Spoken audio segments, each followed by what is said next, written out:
welcome to another edition of the Hank Unplugged podcast, a special teaching edition for today, which is going to focus on a question, that question being, what is replacement theology?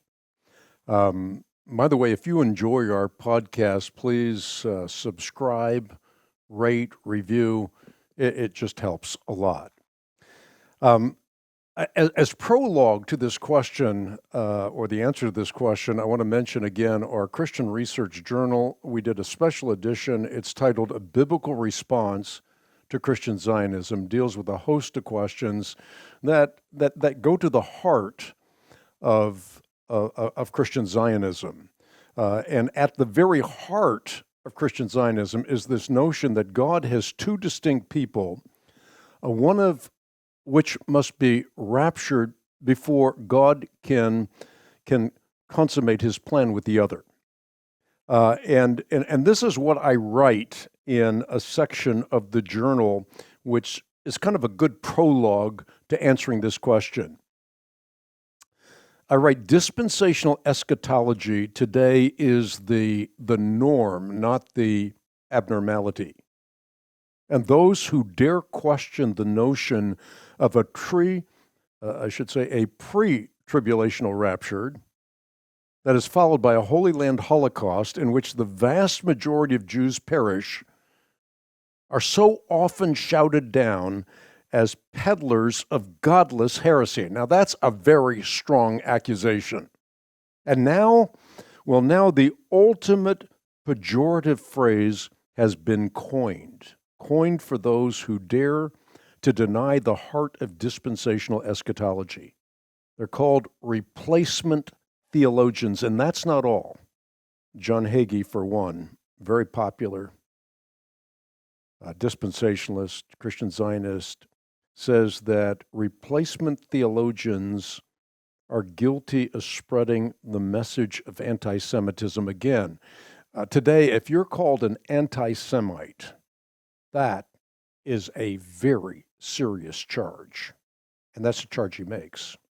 And so do many other popular dispensationalists today. So one can only pray for the courage to stand in face of vilification, because this is what it is, it's vilification, and to do all that is permissible to see that this pseudo-eschatology, this dispensational eschatology, fades into the shadowy recesses of history. So again, the question, what is replacement theology? So the first and very obvious point is that the very phrase replacement theology or replacement theologian is designed to be the ultimate insult. It's the ultimate pejorative, and it's leveled at those who deny the heart of dispensationalism. Again, the heart of dispensationalism is that God has two distinct peoples, one of whom must be raptured, in other words, the church, before God can continue his plan with the other, Israel. And if a Christian dares question the notion of a pre-tribulational rapture that is followed by a Holy Land Holocaust in which the vast majority of Jews perish, they're immediately shouted down as peddlers of godless heresy. In fact, popular dispensationalists today are blunt. They're blunt in their denunciations. They say such things as replacement theologians are now carrying Adolf Hitler's anointing in his message. I mean, I don't know how you get any more of a disparagement than that. A second point. So the first is it's meant to be an insult. The second is that this moniker replacement theology is inaccurate. People who are labeled replacement theologians neither believe that the church has replaced Israel nor the other way around. Instead, they hold that all people clothed in Christ constitute one congruent, chosen, covenant, community that is beautifully connected by the cross. In the words of St. Paul, there is neither Jew nor Greek, there is neither slave nor free, there is neither male nor female, for you are all one in Christ, all one in Christ Jesus. And if you are Christ Jesus people, then you are Abraham's seed. If you belong to Christ, you're the seed of Abraham, and you are an heir according to the promise. Salvation is not a matter of race. It is a matter of relationship. A third and final point. The use of the term replacement is highly ironic. Why? Well, because the very people who wield the term as an insult believe a mistaken notion. The mistaken notion that Israel will replace a soon-to-be raptured church during 7 horrific years of tribulation. And ironically, those who suffer the rebuke are repulsed by that very rhetoric of replacement.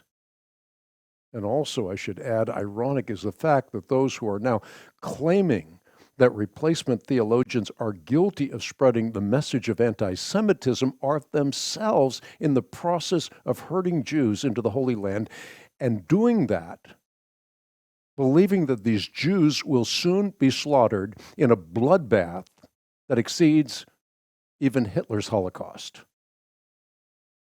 So what is a replacement theologian? It is the ultimate pejorative that is leveled at anyone who dares to whisper, I don't believe that we're going to be raptured out of this world. In fact, I believe something very different. I believe in what St. John says in Revelation chapter 21. The direction is not escape. The direction, ultimately, is God himself will be with us. That's what St. John says. He sees a new Jerusalem coming down out of heaven, prepared as a bride, beautifully adorned for her husband.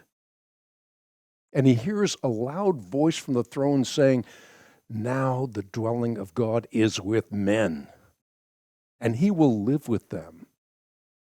God himself will be with us. He will wipe every tear from our eyes. There'll be no more death, or mourning, or crying, or pain. For the old order of things will have passed away. Behold, all things will be made new. The truth is this: God doesn't scrap things, he redeems them. The universe, as Paul talks about in Romans chapter 8, is groaning in travail. It's awaiting its liberation from bondage to decay, and we also ourselves. So God isn't going to destroy our bodies. He's going to resurrect our bodies. That doesn't mean that there's such a thing as every atom being resuscitated, but there is continuity between the body that is and the body that will be. We will be resurrected immortal, imperishable, incorruptible. And this universe, too, will be redeemed. That's the ultimate solution given to us in Holy Scripture.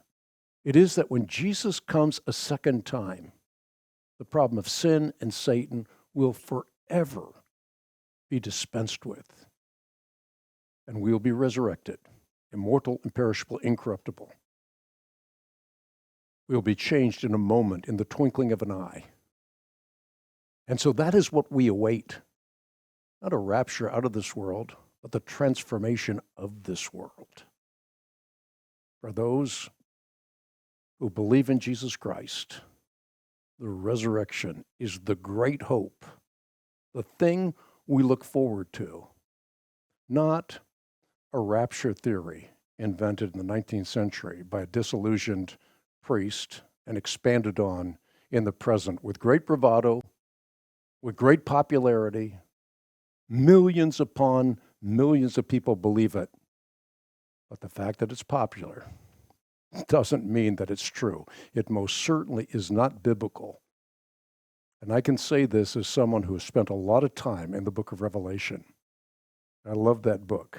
It's a fantastic book because it is the revelation of Jesus Christ, which God gave him to show his servants what must soon take place. He made it known by sending his angel to his servant John, who testifies to everything he saw. That is the word of God and the testimony of Jesus Christ. And then it says, blessed is the one who reads the words of this prophecy, and blessed are those who hear it and take to heart what is written in it, because the time is near. Again, this special edition of the Christian Research Journal, available for those who stand shoulder to shoulder with us in the battle for life and truth. Check it out on the web at equip.org, equip.org, or write me at Post Office Box 8500, Charlotte, North Carolina, zip code 28271. Thanks for tuning into the special teaching edition of the Hank Unplugged podcast. Look forward to seeing you next time with more.